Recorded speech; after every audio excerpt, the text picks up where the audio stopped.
अपनी सीओए की यूनिट 1 का नेक्स्ट टॉपिक देखते हैं, जनरल रजिस्टर ऑर्गेनाइजेशन। और ये टॉपिक जो है ना, ये इंपॉर्टेंट टॉपिक है, ठीक है। तो जनरल रजिस्टर ऑर्गेनाइजेशन अपना होता क्या है, ठीक है। ये एक्चुअली एक मेथड होती है जो कि अपने सीपीयू के अंदर जो रजिस्टर्स होते हैं, ठीक है, उनको अरेंज कैसे करते हैं और वो आपस में कनेक्ट कैसे होते हैं, या वो डेटा को ट्रांसफर कैसे करते हैं, या ऑपरेशन कैसे परफॉर्म करते हैं, ये मेथड ये बताती है, ठीक है। अब अपने को इसकी जरूरत क्यों पड़ी, ठीक है। तो अगर हर रजिस्टर डायरेक्टली एक दूसरे से कनेक्ट हो जाएगा तो वायरिंग बहुत ज्यादा लग जाएगी, ठीक है। और इससे मेरा जो सिस्टम है वो कॉम्प्लेक्स हो जाएगा, ठीक है। इसलिए अपन एक कॉमन बस सिस्टम इसमें यूज करते हैं, उससे हार्डवेयर कम लगेगा और ऑपरेशन फास्ट होगा। अब अपन देखते हैं कि अपन कैसे रजिस्टर्स का कनेक्ट होते हैं और कैसे डेटा ट्रांसफर होता है, ठीक है, कैसे ऑपरेशन परफॉर्म होते हैं। तो सबसे पहले ये अपना डायग्राम होता है, ठीक है। इसमें अपन रजिस्टर्स यूज करते हैं, मल्टीप्लेक्सर का यूज होता है, एएलयू का यूज होता है, और डिकोडर का यूज होता है, और लोड लाइंस क्लॉक। अब ये सब क्या है अपन समझते हैं, ठीक है। तो सबसे पहले इसमें होता क्या है, ठीक है, कोई भी जो सिलेक्शन ए है और सिलेक्शन बी लाइंस है, ये डिसाइड करती हैं कि हमें कौन सा रजिस्टर अपने अंदर चाहिए, ठीक है। तो मान लो सिलेक्शन ए ने डिसाइड करा कि मेरे को R3 चाहिए, ठीक है, चलो R1 चाहिए, है ना। और सिलेक्शन बी वाली ने डिसाइड करा कि मेरे को R2 चाहिए, ठीक है। तो R1 इसमें चला जाएगा, R2 इसमें चला जाएगा, ठीक है। अब उनका जो डेटा है वो ए बस और बी बस के थ्रू एएलयू में जाता है, ठीक है। R1 पे मान लो क्या था, R1 पे 2 था, ठीक है, और R2 पे 3 था, है ना। तो R1 वाला डेटा ए बस से जो 2 मेरा था वो एएलयू में चला गया, और जो R2 पे जो मेरा डेटा था वो बी बस के थ्रू किसमें चला गया, एएलयू में चला गया। ये 2 था इधर और ये 3 था। अब एएलयू ने क्या करा, अपने ओपीआर सिग्नल के अकॉर्डिंग ऑपरेशन किया, ठीक है। मेरे को क्या था, सिग्नल मेरे को क्या ऑपरेशन करना था, प्लस करना था, तो यहाँ पे प्लस हो गया। तो जो आउटपुट था, जो रिजल्ट निकला, वो एएलयू से आउटपुट पर आया, ठीक है।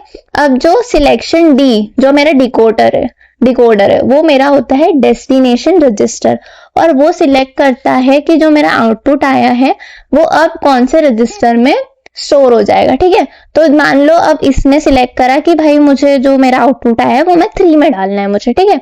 तो जो सिलेक्टेड रजिस्टर है वो लोड सिग्नल के थ्रू अपने रिजल्ट को वहां पे स्टोर करा देता है, ठीक है।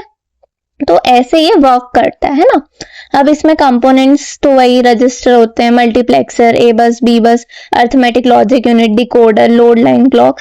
अब ये सब क्या होते हैं ये अपन अच्छे से समझते हैं, ठीक है।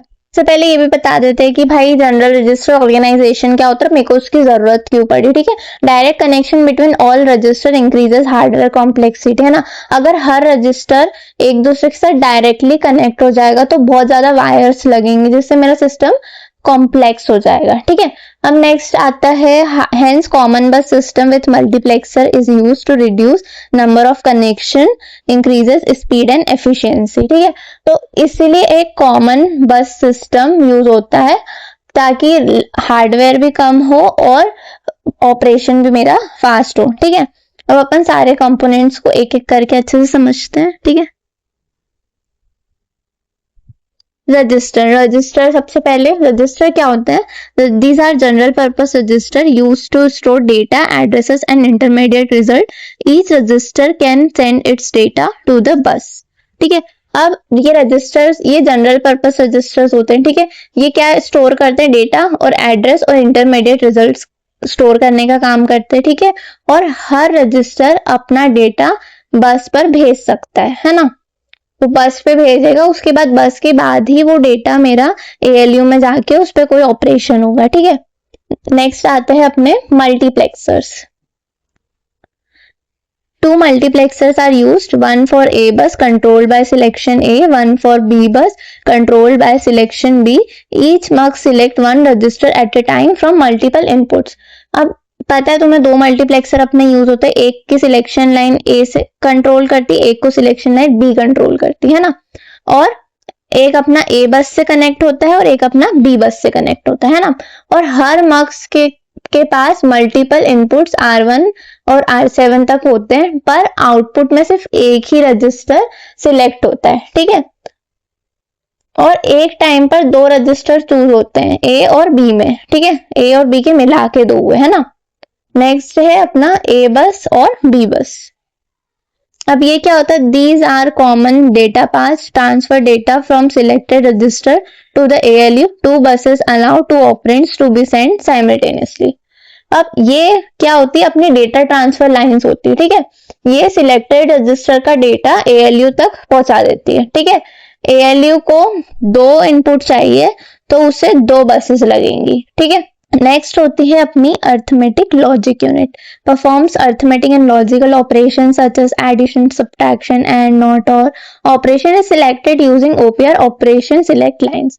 अब ये क्या होता है, ALU तो अपन पढ़ पढ़ के ही अपने को याद ही हो गया कि भाई ये अर्थमेटिक और लॉजिकल ऑपरेशन परफॉर्म करता है ना। और इसमें क्या होता है, OPR जो ऑपरेशन सिलेक्ट लाइंस होती है वही डिसाइड करती है कि भाई मुझे कौन सा ऑपरेशन करना है, ठीक है। है डिकोडर। अब डिकोडर क्या होता है, select the destination register controlled by selection D signal. अब यही डिसाइड करता है कि भाई मेरा डेस्टिनेशन रजिस्टर कौन सा है और इसको कौन कंट्रोल करता है, सिलेक्शन डी, ठीक है, क्योंकि यही डेस्टिनेशन रजिस्टर सिलेक्ट करता है। Now next is load lines. अब लोड लाइंस क्या होती है, enable the selected register to store the result. जब रजिस्टर ना सिलेक्ट होता है तो उसको एक लोड सिग्नल मिलता है, उसकी वजह से ही वो रिजल्ट को स्टोर कराता है किसी डेस्टिनेशन वाले रजिस्टर में, ठीक है। अब क्लॉक क्या होती है, provide timing signal to control all operation in sequence. सब ऑपरेशन को सिंक्रोनाइज कर दिए, ठीक है, हर स्टेप करेक्ट टाइम पे होता है, ये बताना अपनी क्लॉक का काम होता है, ठीक है। तो अब अपन ना साथ में अपना जनरल रजिस्टर ऑर्गेनाइजेशन का जो डायग्राम होता है वो बनाएंगे, तो सब पेन पेंसिल लेके बैठ जाओ, ठीक है। तो सबसे पहले इसमें क्या होता है, रजिस्टर्स होते हैं ना, तो अपन रजिस्टर बनाएंगे कि टोटल 7 होते हैं, ठीक है, R1, R2, R3, R4, R5, R6 और R7, ये बना दिया, ठीक है। अब इसके बाद क्या होता है, मल्टीप्लेक्सर्स, ठीक है, क्योंकि मल्टीप्लेक्सर में इनका इनपुट जाता है। और ये मेरा सिलेक्शन ए वाला हो गया, ठीक है, और ये मेरा सिलेक्शन बी हो गया। अब ये वर्किंग क्या होती है ये भी अपन देखेंगे अच्छे से, पहले बना लेते हैं ना सिलेक्शन बी, ठीक है।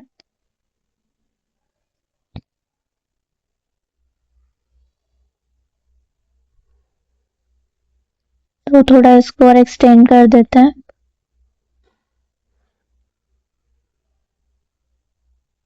अब इसका डायग्राम थोड़ा तुम्हें देखने में थोड़ा टफ लग सकता है, बट समझ में आ जाएगा ना, तो बहुत इजी है ना। सबसे पहले अपन इसमें इनपुट कनेक्ट कर देंगे मक्स ए में, है ना।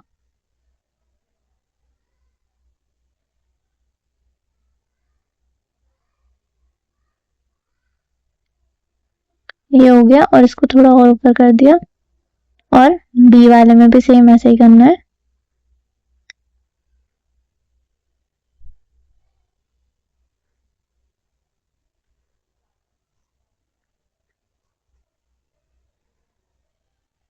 और एक और एक्स्ट्रा बनता है जो कि अपने बाद में इधर इनपुट होगा उससे कनेक्ट हो जाएगा, क्योंकि दो इनपुट है ना। अब नेक्स्ट आता है, अपन ने क्या करा, अपन ने रजिस्टर सिलेक्ट करा, ठीक है। अब एक रजिस्टर एक टाइम पे मक्स ए में जाएगा, एक रजिस्टर एक टाइम पे मक्स बी में जाएगा। मान लो मैंने सिलेक्ट करा है R1, ठीक है, तो ये R1 मैंने सिलेक्ट करा है, वो एक टाइम पे इस मक्स ए में जाएगा, और एक मैंने सिलेक्ट करा है R2 जो कि मक्स बी में जाएगा, ठीक है, समझ में आ गया ये।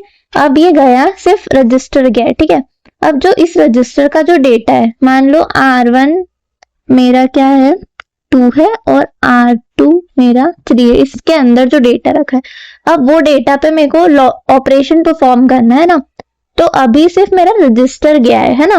तो अब जो रजिस्टर का जो मेरा डेटा है रजिस्टर में, वो बस के थ्रू अपने ALU में जाएगा, ठीक है। तो ये देखो ये ए बस के थ्रू जाएगा ALU में और ये B बस के थ्रू जाएगा, ठीक है। तो ये मेरा ALU हो गया, ठीक है। ALU क्या करता है, ऑपरेशन परफॉर्म करता है। अब इसका जो डेटा था, क्या डेटा था इसमें, 2 था और ये 3 था, है ना। तो अब 2 और 3 चला गया, ठीक है। अब आते हैं अपने OPR।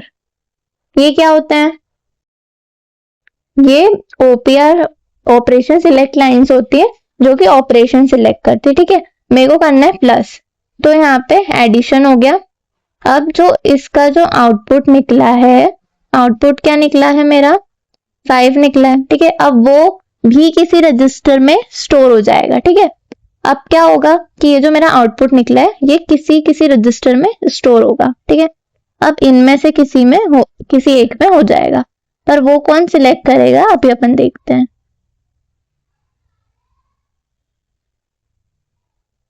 अब कौन सिलेक्ट करेगा कि भाई मुझे कौन से रजिस्टर में ये आउटपुट स्टोर करवाना है, तो उसका काम होता है डिकोडर का, ठीक है। ये मेरा 3x8 का डिकोडर होता है, ठीक है। और इसकी भी सिलेक्शन D होता है, ठीक है। अब ये कंट्रोल होता है by this selection D lines, ठीक है। और ये सिलेक्ट करता है कि कौन सा रजिस्टर जो होता है वो आउटपुट को रिसीव करेगा। फिर ये लोड सिग्नल जनरेट करता है, ठीक है। तो ये अपने लोड लाइन्स आई, ठीक है। अब वो लोड सिग्नल में क्या हुआ कि वो लोड लाइन डिसाइड करती है कि कौन सा रजिस्टर मेरा रिजल्ट को स्टोर करेगा। अब इसने डिसाइड कर लिया कि रिजल्ट स्टोर करेगा R3, तो बस R3 में 5 स्टोर हो जाएगा, ठीक है। और जो एक और चीज होती है क्लॉक, ठीक है। अब क्लॉक क्या करती है, क्लॉक का काम होता है कि वो इंश्योर करती है कि अपना जो डेटा जो ट्रांसफर हो रहा है वो करेक्ट टाइम पे ट्रांसफर हो, ठीक है। तो ऐसे ये पूरा वर्क करता है, ठीक है। आई होप तुमको समझ में आ गया होगा और नोट्स तुमको टेलीग्राम पर मिल जाएंगे, ठीक है। Thank you.